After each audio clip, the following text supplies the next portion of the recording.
Welcome to today's short and informative video on browser progressive rendering. Progressive rendering sounds fancy, but it's just a cool way for your browser to show bits and pieces of a web page as they load, so you're not left waiting forever.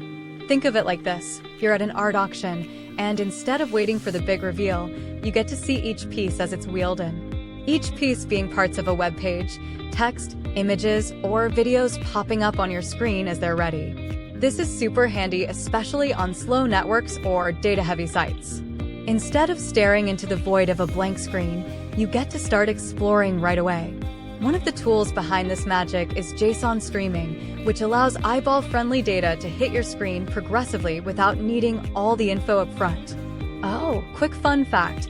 Modern browsers like Chrome and Firefox are great at progressive rendering, making them the ringleaders of the internet circus. Next time your favorite site loads up bit by bit, give a little nod to the wonders of progressive rendering.